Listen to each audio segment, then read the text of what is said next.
कोळी kitchen रेसिपीजमध्ये आपलं स्वागत आहे। आज आपण शेवयांचा उपमा बनवणार आहोत। तर त्यासाठी लागणारे साहित्य घेतले, ही शेव घेतलेली आहे मी, रेडीमेड शेव आहे, अशी जाडी शेव भेटते। ती एक बाउल भरून घेतलेली आहे। हे मटर घेतलेले आहेत अर्धी वाटी,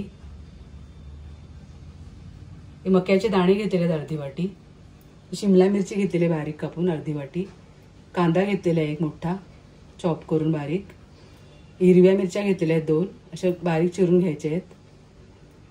फोडणीसाठी साहित्य जिरा अर्धा चम्मच आणि कढीपत्ता घेतलेला आहे, हळद घेतलेला अर्धा चम्मच, कोथिंबीर घेतलेली बारीक चिरून, तेल घेतलेले 2 चम्मच आणि मीठ घेतलेले आहे। आणि या रेसिपीसाठी आपल्याला गरम पाणी लागेल, तर मी गरम पाणी आपल्याला तयारच ठेवायचं आहे। स्लो गॅसवरती असं गरम करून घ्या, एकदम कडकडीत गरम करून घ्या पाणी। आता कढई ठेवलेली आहे मी गरम करायला। तर आपण पहिले शेव भाजून घेऊया।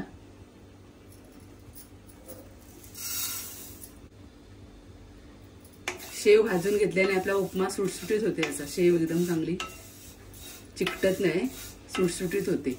भाजूनच घ्यायचंय अगदी 2 मिनिटं।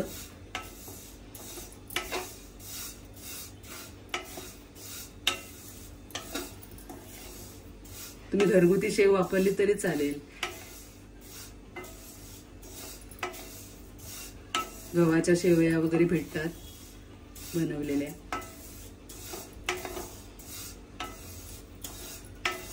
अगदी 2 मिनिटं भाजून घेते मी शेव। 2 मिनिटं चांगले भाजून घेतलेली शेव मी काढून घेते। आता एका प्लेटमध्ये मी शेव काढून घेतलेली आहे। आता आपण फोडणी करूया।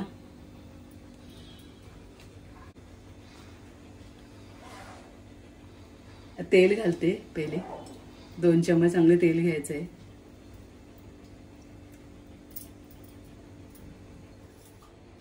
तेल गरम झालेलं आहे, फोडणी करूया आपण। जिरं घालते पहिले,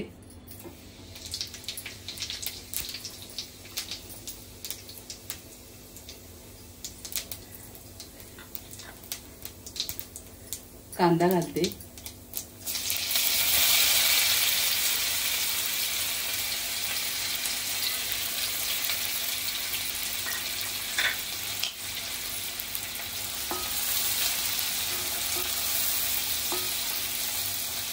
कढीपत्ता घालते,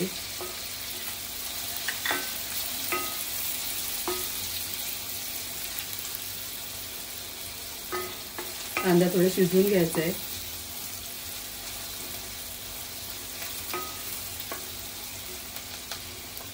हिरवी मिरची घालायची आहे। आता कांदा थोडा आपला ट्रान्सपरंट झालेला आहे, भाज्या घालूया। मटर घालते, तुम्ही तुमच्या आवडीच्या भाज्या सुद्धा याच्यामध्ये ऍड करू शकता, जसं का बीन्स, गाजर वगैरे। शिमला मिरची घालते,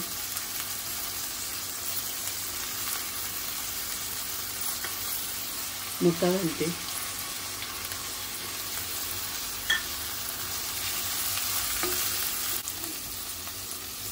नूडल्स कोणाला आवडत असतील त्यांनी रेसिपी नक्की ट्राय करा, कारण खूप हेल्दी आहे, भाज्या आपण वापरलेल्या आहेत,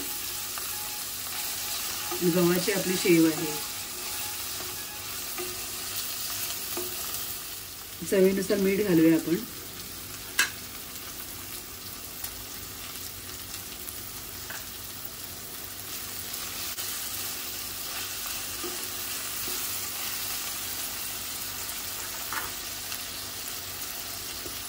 आता हळद घालूया,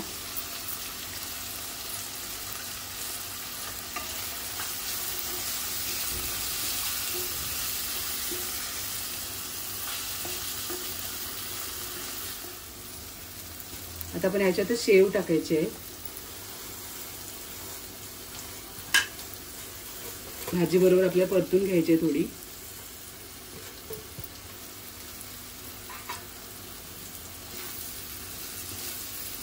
गॅस मीडियम करायचे।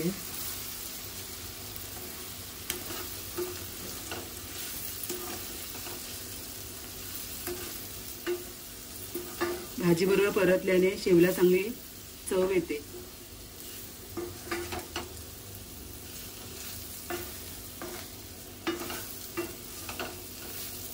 अगदी एखादा मिनिट परतून घ्यायचे भाजीमध्ये आणि गरम पाणी तयारच ठेवा. त्या स्टेजला आपल्याला गरम पाणी घालायचं त्याच्यामध्ये. 1 वाटी मी शेव घेतलेले आहे तर 2 वाट्या गरम पाणी घालायचंय. डबल पाणी घालायचंय कारण चांगली फुलते शेव पाण्यामध्येच.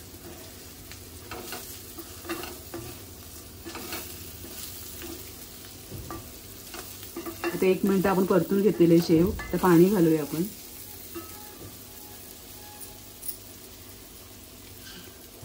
हे बघा, हे असं पाणी घ्यायचंय उकळलेलं चांगलं आणि याच्यामध्ये घालायचंय. त्याने मिक्स करून घेते थोडं घालून. गरम पाणीने चांगली फुलते शेव तर गरम पाणीच वापरा नक्की. 2 वाटे पाणी गरम करायला ठेवलेलं मी, ते सगळं घातलेलं आहे.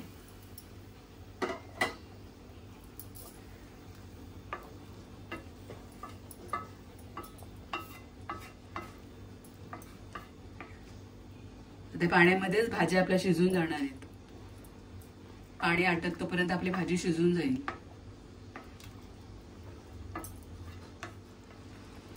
मध्ये मध्ये थोडे मिक्स करायचंय.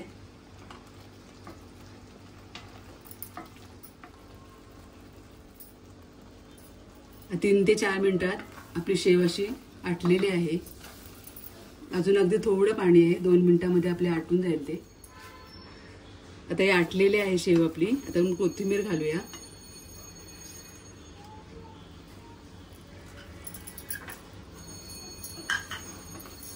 चांगली मिक्स करून